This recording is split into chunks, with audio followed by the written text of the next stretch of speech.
Welcome to Wayne's Old Time Radio Page channel. I'm Wayne, your host. These programs are brought to you by support of our listeners. You can give your support at Patreon or PayPal, either one. There's clickable links in the description below. Thanks for your support and enjoy the shows. If you'd like for me to get you a shout out, there's a link to PayPal in the description below. Leave us a donation. We'll get it up here for you. Just tell us who you want it to. You, a friend, a girlfriend, a wife, spouse, whatever. And we'll get it up here. RLD. The CBS Radio Mystery Theater presents...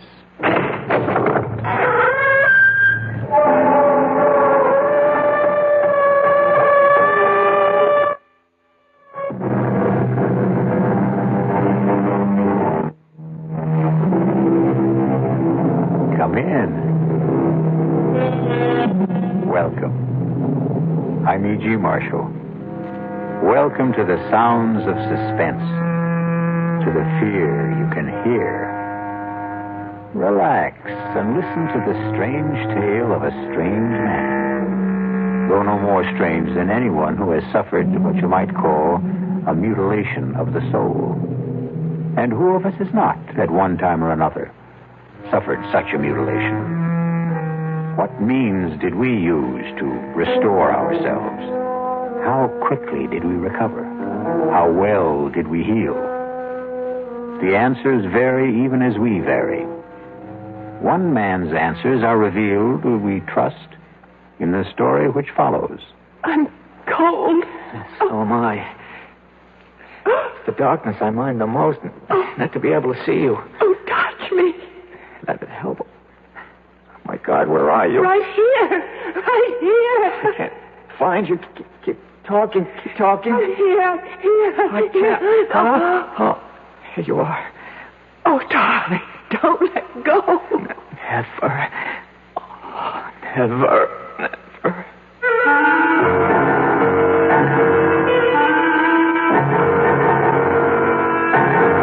Our mystery drama, The Deadly Hour, was written especially for the Mystery Theater by Elspeth Eric and stars Norman Rose. It is sponsored in part by Anheuser-Busch Incorporated, brewers of Budweiser. I'll be back shortly with Act One. In 1919, someone had a big idea. Let's help youth understand big business by starting them in small businesses of their own. And Junior Achievement was born. Each group elected a board of directors, chose a product, set up a production line, sold stock, and went into business. That year, 314 students made and sold products and learned the business of business.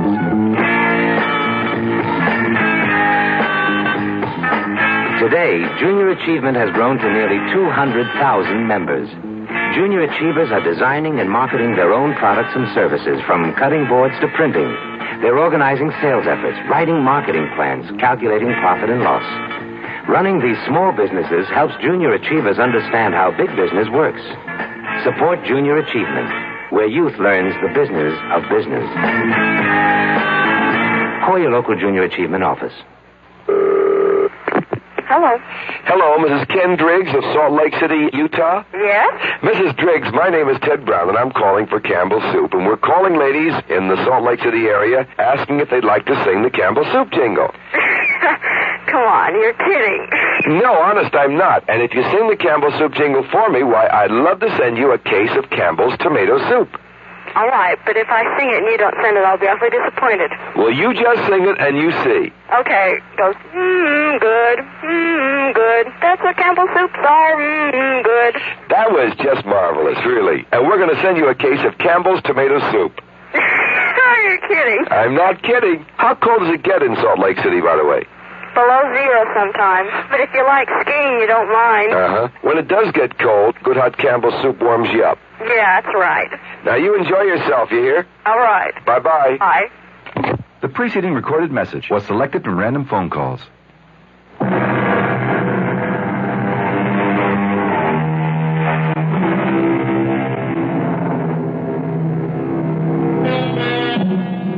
A person who seems strange, we call grotesque, incredible. not to be believed. We make a feeble effort to deny that he could exist. But he does exist. There he is before our eyes in all his strangeness. We do not believe in him because we do not know him. Because once we know, we will have to believe. And this can be a long and painful process. Listen now to the story of Martin Jerome. See if you can believe it. Mr. Jerome, I only consented to see you because your letter sounded quite desperate. As a rule, I only see patients on referral. But your letter, may I read it to you? Perhaps it will help us to get started. Last night, I heard you being interviewed on a radio program.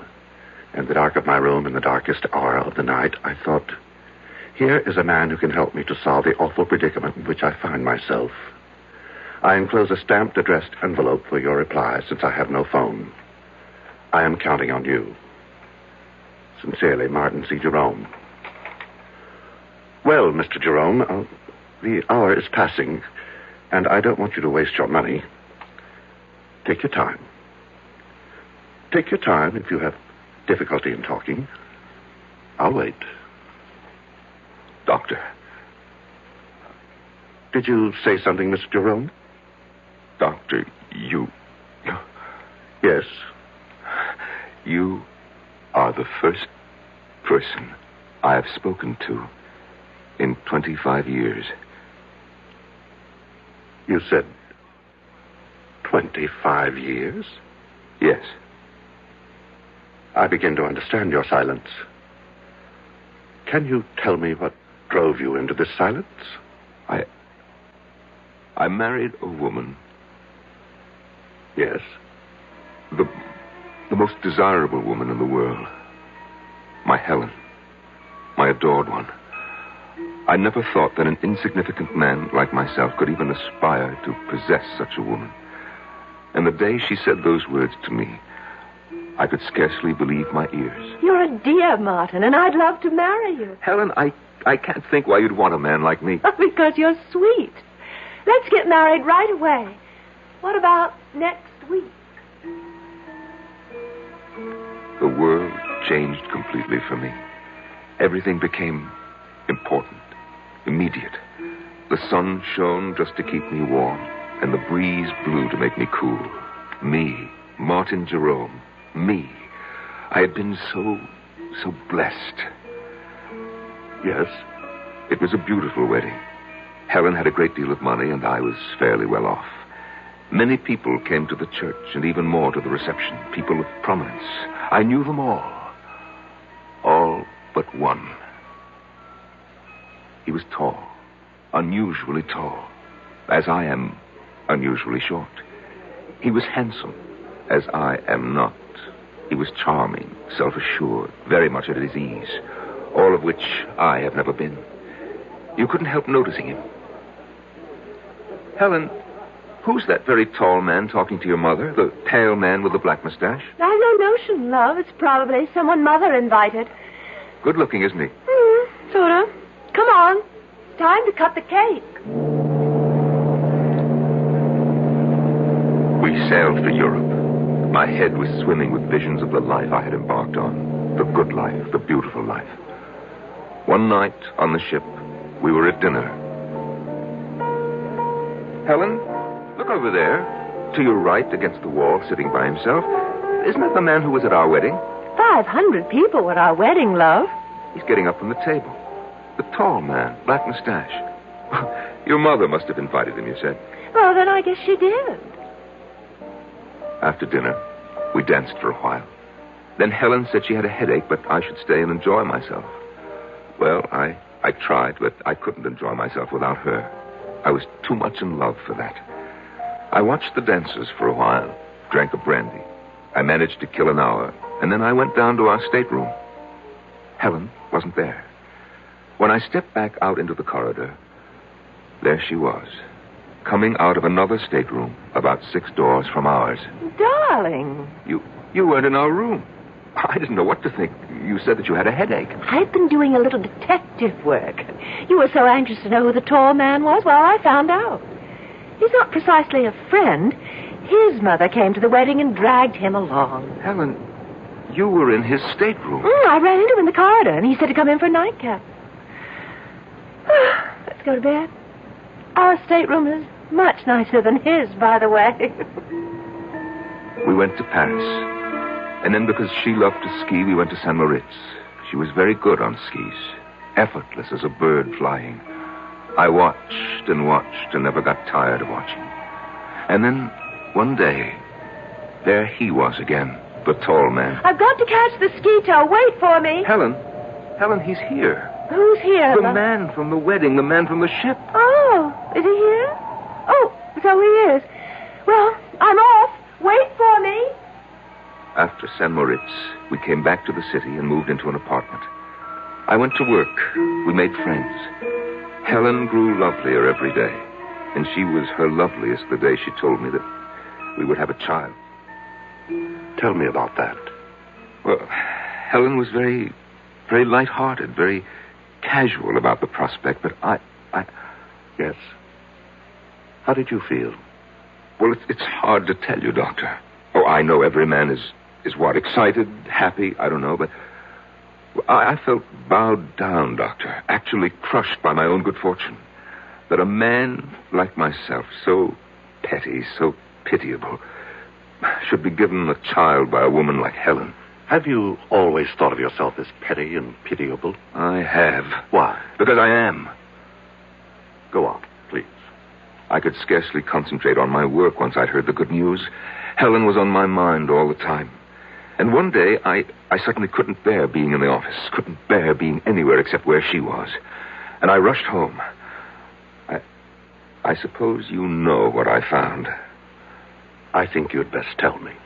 I hurried to the bedroom, looking for her. I burst through the door. And in the bed, our bed, there he was.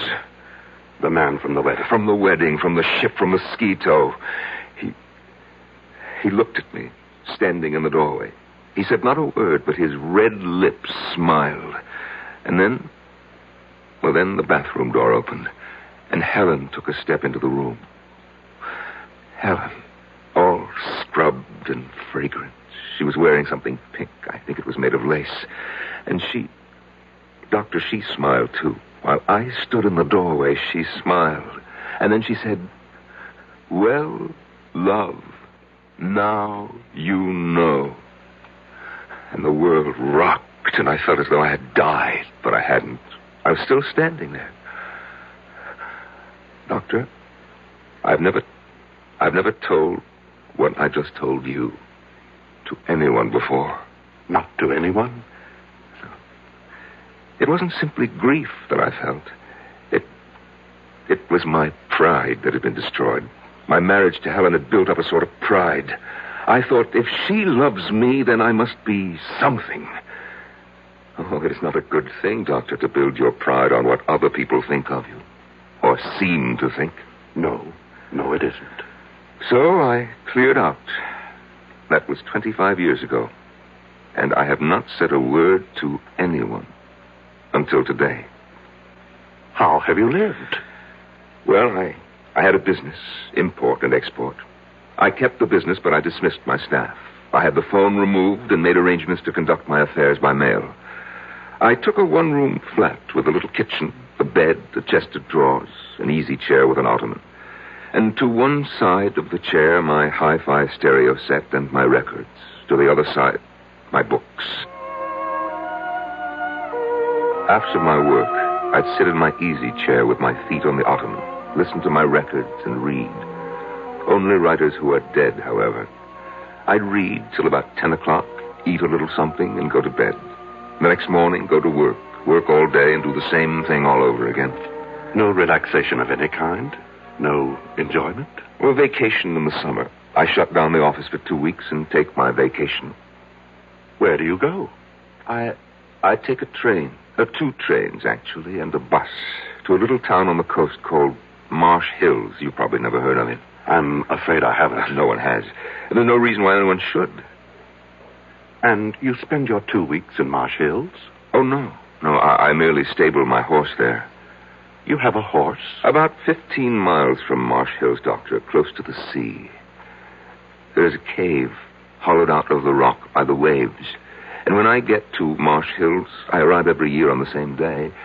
They have my horse ready for me, and I ride the 15 miles to the cave, and there I spend my vacation. In a cave? For 2 weeks? Well, I walk. I canter my horse on the beach. I gather what edible herbs there are growing in the rocks. I boil them. They're very tasty, really. And at the end of 2 weeks, I return my horse to the stable and take my bus and the 2 trains back to the city.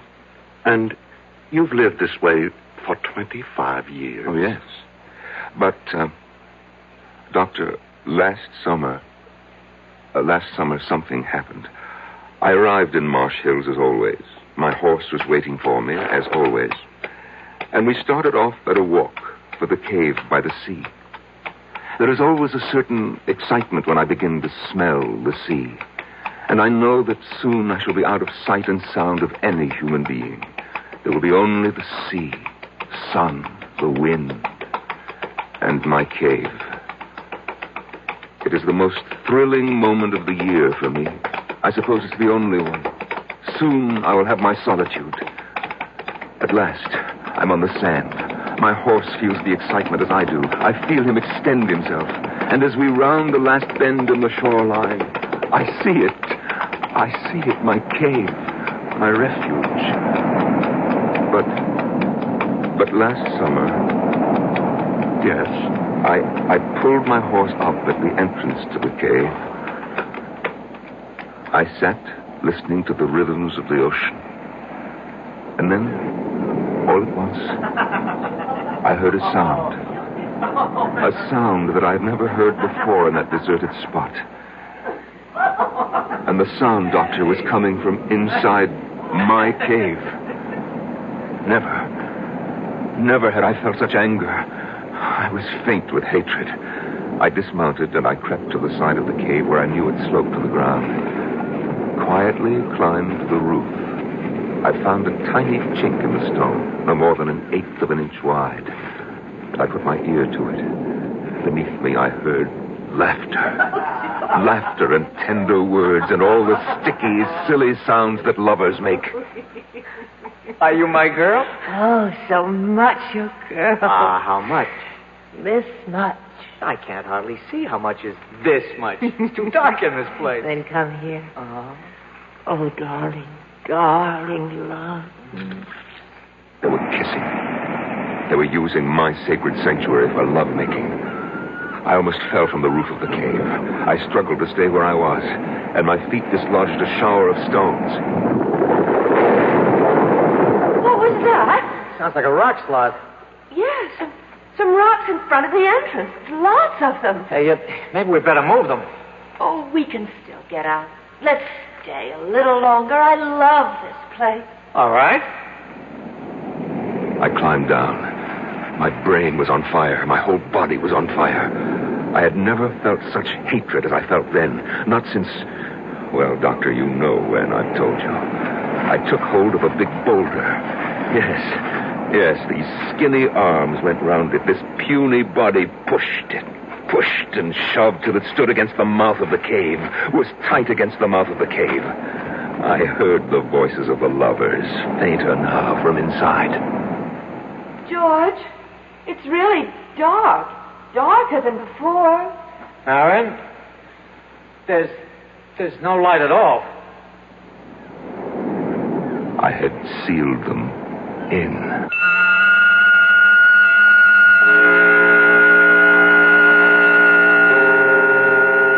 What is darkness? It is the state from which we emerge, and it is the condition to which we return. We come from the darkness of the womb. We leave for the darkness of the tomb. In between is light and life. I'll be back shortly with Act 2.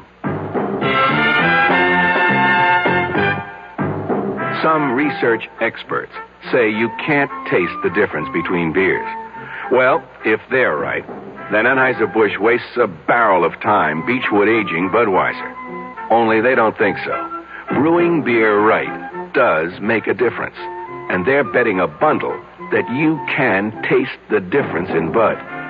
When it comes to brewing Budweiser, the Anheuser-Busch choice is to go all the way because they still care about quality.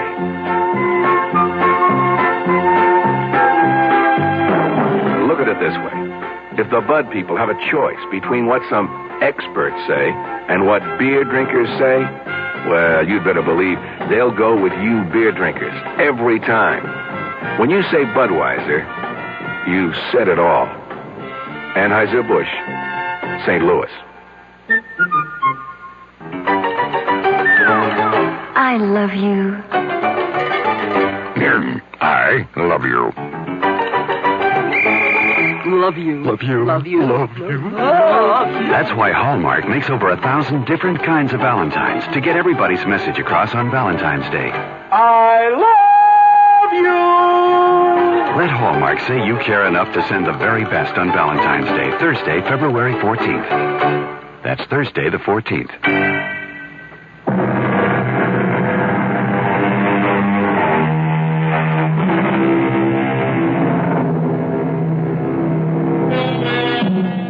Marvin Jerome, 50 years old, has not uttered a single word to a living soul in 25 years.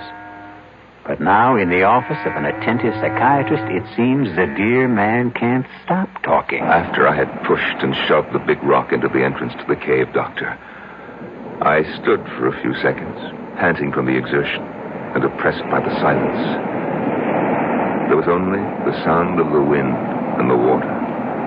I thought of the lovers locked inside. What were they doing? What were they saying?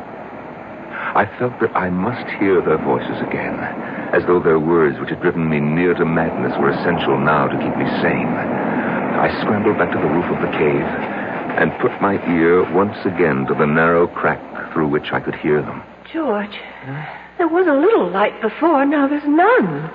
More rocks must have fallen. I didn't hear them. I heard something that didn't sound like rocks falling. Come on, we've got to clear the entrance.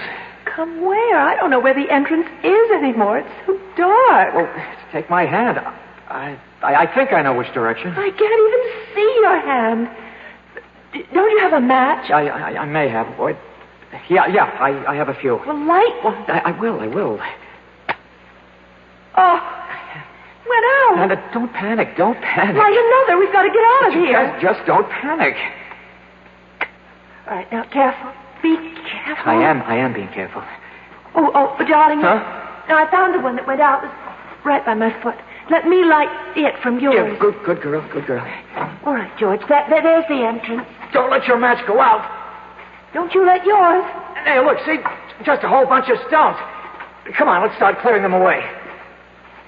Oh, both matches went out. That's all right now. We know where we are. We're right by the entrance. Come on, let's get started. George. What, darling?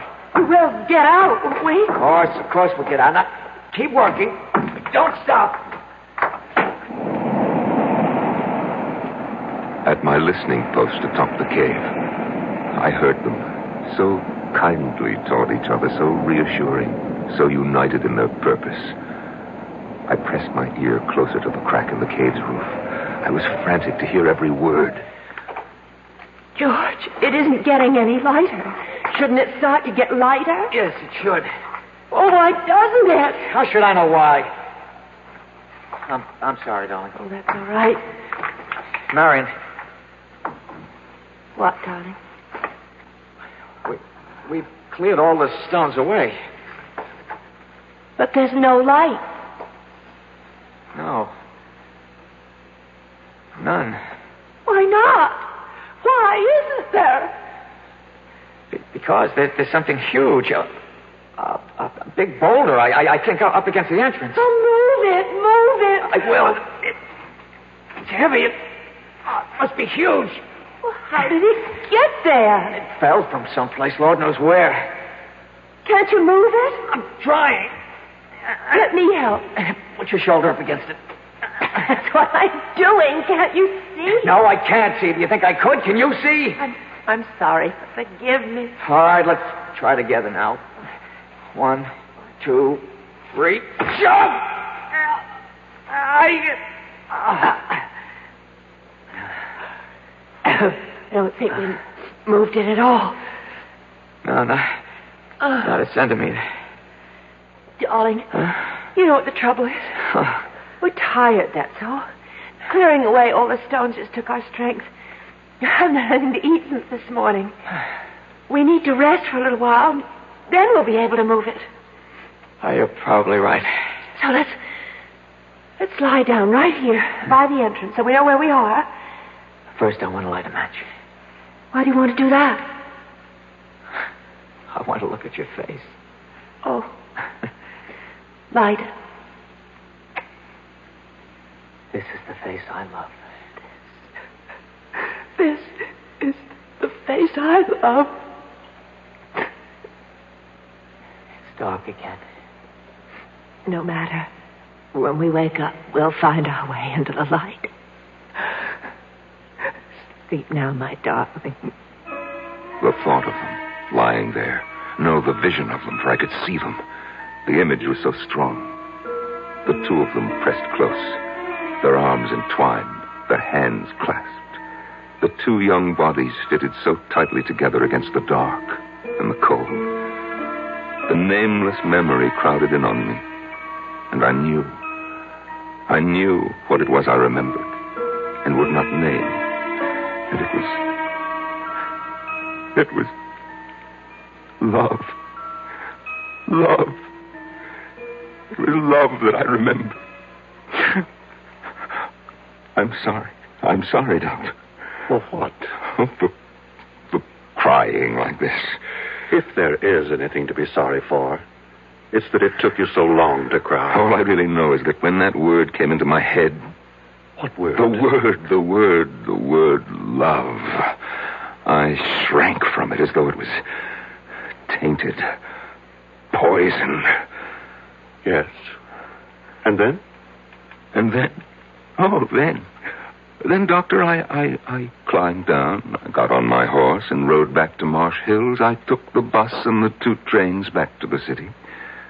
You what? I opened up my office. I took the dust covers off the furniture in my flat, and I resumed my old routine. Didn't you ever think of them? I'd shut them out of my mind, just as I'd shut them in the cave. You didn't worry about them or anything? Well, they had each other. Mr. Jerome, I have to tell you, I can't help being shocked. Forgive me. Go on. Well, after a while, the old feeling of loneliness came back. You see, I missed them. Missed them? Yes, it may sound strange. Indeed it does. I began imagining what they might be saying to each other. I couldn't know for sure, of course, but I imagined. I'm cold. So am I. I'm hungry. I can't find you. Keep talking. Keep talking. I'm here. I can't. Oh, there you are. Oh, darling, don't let go. Oh, never. Never. I invented their conversations, of course, but I was fairly sure my inventions were accurate, or nearly so. You simply left them there. For 2 weeks. And then I was suddenly seized with the desire to hear their voices once more before they were silent forever. I closed the office, closed the flat, took the 2 trains and the bus to Marsh Hills.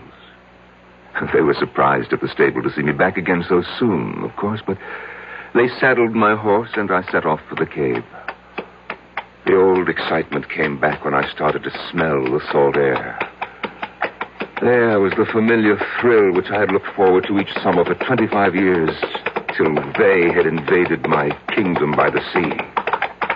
Such a tiny kingdom, a cave no bigger than a tool shed, with no comforts, no conveniences, and they had taken it away from me. On the sand at last, we round the last bend, and I see it. My cave. My refuge.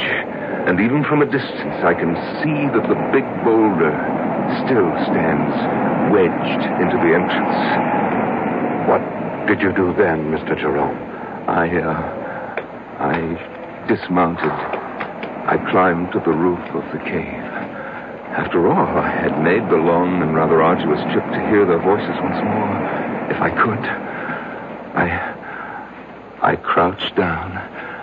I put my ear to the narrow crack. And were they still alive? Oh, yes. Yes. Weak, of course, but alive. Oh, yes, they were still alive. Are you all right, George? Yes. Are you? I'm all right. If we only had something to eat. Anything. Don't think about it. You think there's any use trying to move that big rock again? No. I guess you're right. Oh, we've got about a third of the energy we had to start with. We better save whatever we've got. Save it for what, George? I don't know. I know. For when somebody finds us, it's possible, isn't it, for somebody to find us? Of course. Oh, George, I'm thirsty. Can you find the place where that trickle of water runs down the side? I think so. Feel along the cave wall to your right. It's so black in here. You should be there by now. Light the match. No, it's the only one we have. George, wasn't there sort of a ridge, an indentation where the water trickled down in some moss? That's right. Well, I think I found it. Oh, good. There's no water. There must be. There isn't. Then you're in the wrong place. Then you find it. You're so smart. I know exactly where. It's about here. I remember this. It ought to be right here. Yes, it ought to be, but it isn't. It ought to be, but it isn't. Marion, shh. There's no food. Now there's no water. Shh. Doctor, I wanted to call to them. I wanted to say, wait for rain. Because as soon as a good rain came, the water would start to trickle down the cave wall again. But I couldn't speak. I don't know why I couldn't. Do you? I have some notion, yes. Why couldn't I? I'd rather you told me the rest of the story first. All right, Doctor, if you say so. Well, they must have gone to sleep after that. I think they probably slept a lot. I know that I didn't hear anything more after that until much later. I wonder what day it is. Well, it was Saturday when we came down here, wasn't it? Yes. Well, it must be, I don't know. We've been here a week, I think. More than that. Much more? About a week and a half. Oh. You think it's Wednesday? Or? I think so. If it's Wednesday, then we've been here 11 days. Something like that. What difference does it make? I'd just like to know, that's all. Oh, don't be angry, darling. Doctor, I had the craziest impulse to whisper to them, it's Tuesday. I almost laughed. Why do these ludicrous ideas come into our heads at the weirdest moments of our lives?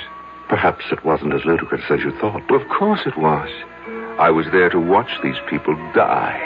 Listen to them die is more like it. And I still wanted to tell them what day of the week it was. If that's not ludicrous, I don't know what is. Tell me, what happened next? I went to sleep on the roof of the cave.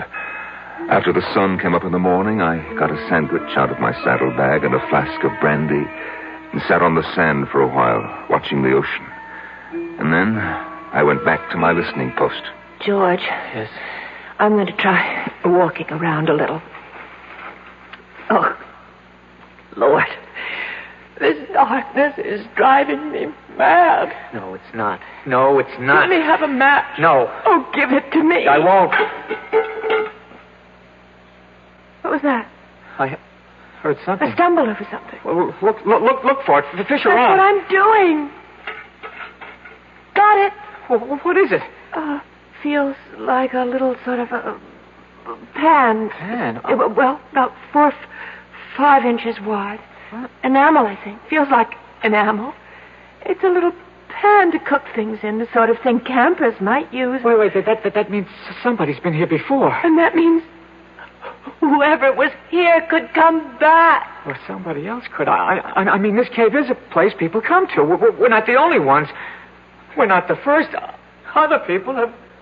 They'd stumbled across the little enamel pan I had used to boil my herbs in. I couldn't bring myself to speak to them, but I took a packet of matches, the cardboard kind, and I wrote on it, I am here. Just that. I am here.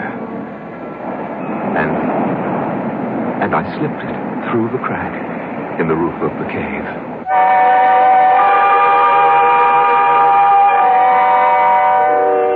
Three little words. I am here.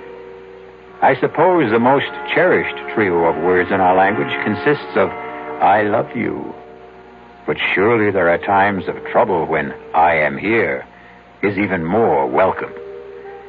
I'll be back shortly with Act 3. And now another tale of the ball and chain. At Kellogg's Special K presents Last Tango in Pittsburgh. There I was at Raoul's All-Night Tango Lounge. My little orchid, will you tango with me? It was Raoul.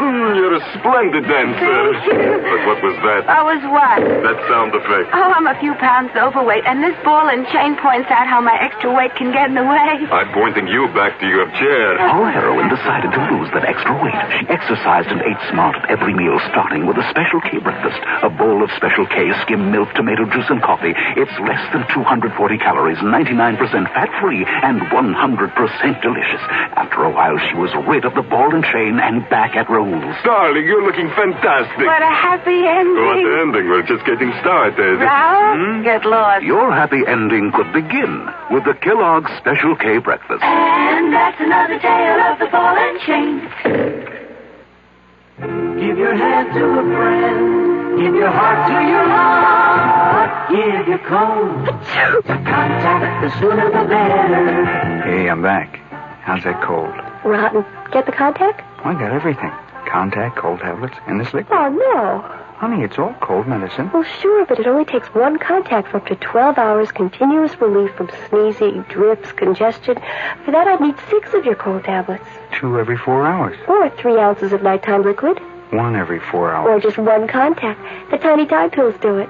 Well, it's all cold medicine. Those others contain antipyretic analgesics. The liquid, antitussive, and alcohol. They're not in contact. 6 or 3 or 1. I'd choose the one contact. Me too. And I'm the one with the cold. Give your cold to contact. The sooner the better. 6 or 3 or 1. When you catch a cold, take contact. Only as directed.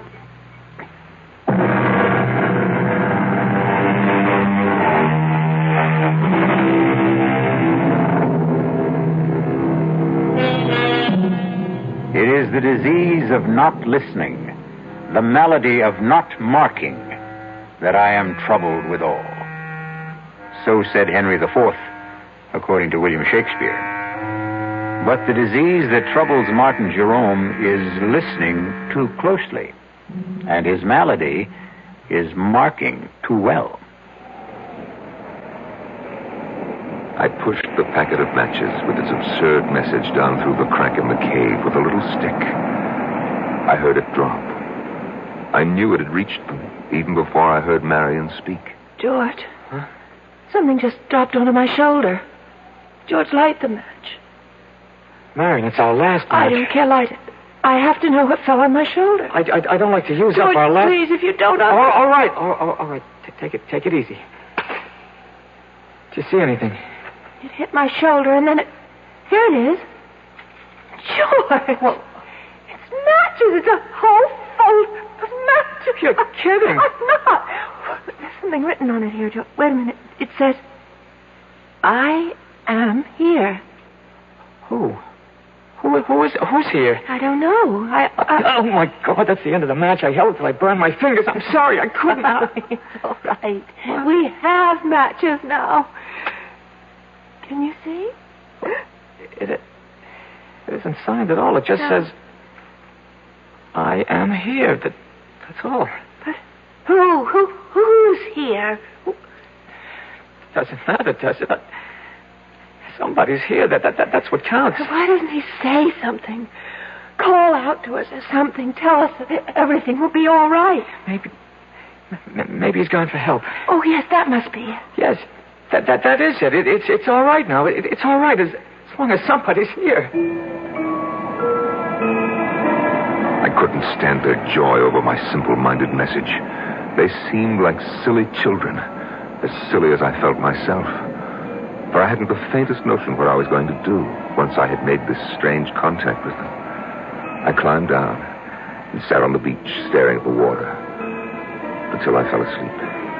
I must have slept the rest of that day and all night because it was the sun coming up behind the horizon that woke me. I went back to the cave, climbed to the roof, and put my ear to the crack. George, I can't stand it. Where is he? How should I know? Stop asking me. He wouldn't give us a message like that. He wouldn't write, I am here on a package of matches and then just go away, would he? How do I know? You keep asking me as though I had an answer. Oh, I'm not hungry anymore. I haven't been hungry for a long time. I just feel terribly weak. Damn it, I know. Now, will you shut up? Just shut up. We'll die here, George.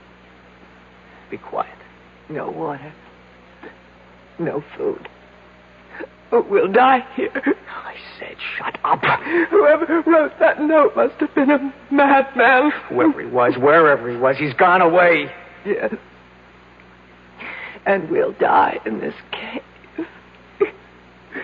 I don't intend to die in this cave. Oh. And just what do you think you'll do about it? Something. Nothing you can do. I'm just not going to die. Yes. Not yet. Yes, you are. Make up your mind to it. What are you doing now? I'm going to light a match. Matches?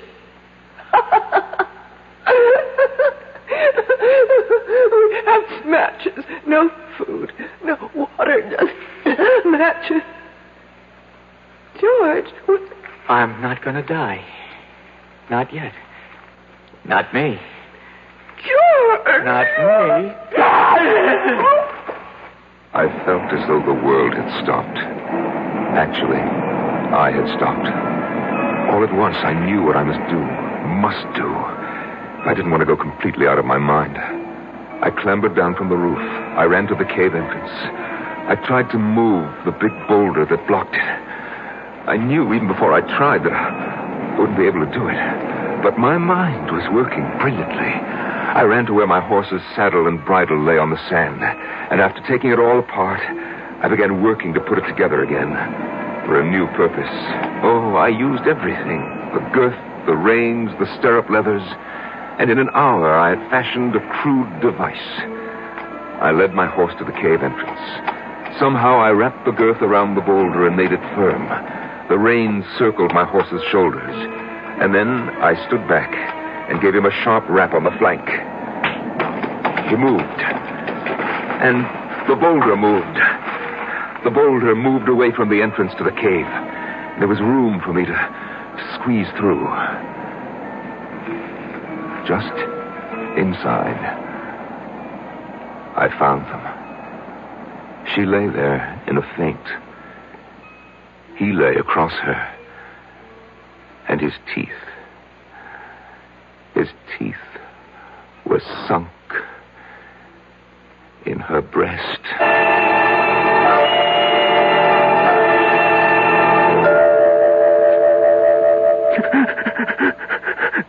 Mr. Jerome, Would you like to wait till another time to tell me? No. I must tell it to you now. I carried their bodies out, and I put them on the back of my horse. I threw a halter over his head and led him the 15 miles to Marsh Hills. It took all day because I stopped every hour to be sure that they were both breathing. There's a doctor in Marsh Hills, and I left them on his doorstep. I rang his bell and fled. The next day, I waited outside the doctor's house until I saw an ambulance drive up and take the young couple away. They were able to walk, so I knew they were all right, or soon would be. I went back to the city, but not before I had memorized the name of the hospital, which was printed on the ambulance. And from the city, I wrote to the hospital. I pretended to be a concerned relative. They answered me. They said that the girl, Marion, had already been discharged, but that they were keeping the young man for a few days more. They would let me know when he could go home. And they did let me know. I remember it was on a Sunday. And as he walked out of the hospital, I was waiting for him. He didn't seem at all surprised to see me. I took his hand. He came with me quietly. We boarded the bus. We took the 2 trains, no trouble at all. And when we got to the city, we went to my flat. He undressed, bathed, and got into my bed. And he went to sleep. That was, 6 months ago, Doctor. And he's been there with me ever since. He's all right? Oh, he's very well. I sleep on the floor now. He sleeps in the bed. I cook his breakfast, come home from the office and cook his lunch. And, of course, I make dinner for us both at night. And, we listen to music. I read a book, but he just listens to the music. Oh, yes, he's in good health. Mr. Jerome, the hour is up. You want me to leave? Not quite yet. You've told me an amazing story. As amazing a story as I've ever heard. But tell me, just what is it you expect of me? What do you want me to do for you? Huh? Oh, why, nothing, Doctor. Nothing? Nothing at all? I don't want help for myself, Doctor. I want help for the young man. You see, in the 6 months he's been staying with me, he hasn't uttered a word. Not one word.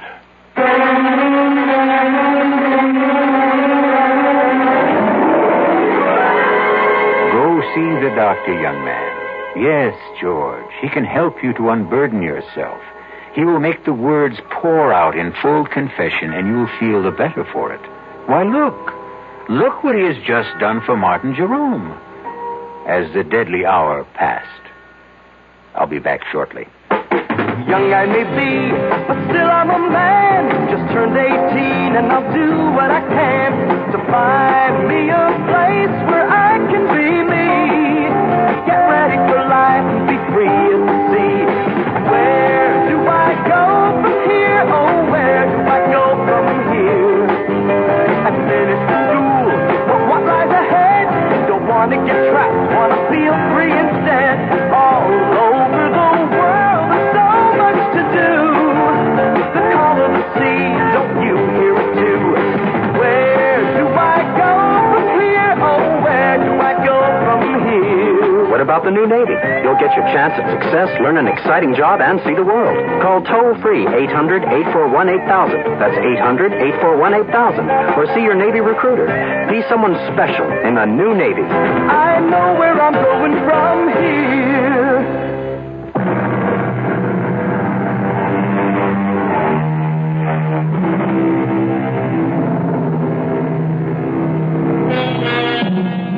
You've heard of the 7 wonders of the world?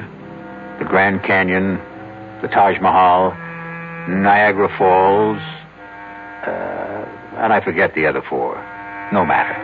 Because they are simple things compared to the human mind in all its deviousness, all its twists and drifts. Why, I could sit in wonder at the human mind for the rest of my life. Our cast included Norman Rose, Marion Seldes, John Barragray, and Jack Grimes. The entire production was under the direction of Hyman Brown. And now, a preview of our next tale. That's impossible. Why is it impossible? It's all right for the simple-minded hicks up here to swallow that superstitious nonsense, but me, I'm a doctor. There has to be a reasonable, logical, rational explanation for what happened to George Morrissey. Oh, there is. He offended the spirit of the mountain. Oh, you consider that reasonable, logical, rational? Would you feel better if I said there's something up in that mountain, a virus, a bacillus, a fungus, which somehow causes immediate aging? It would be a more rational explanation. You mean more acceptable? I want to know what you believe. I believe the evidence. If you go up there, you can die. Radio Mystery Theater was sponsored in part by the Kellogg Company, makers of Kellogg's Special K cereal. This is E.G. Marshall inviting you to return to our Mystery Theater for another adventure in the macabre.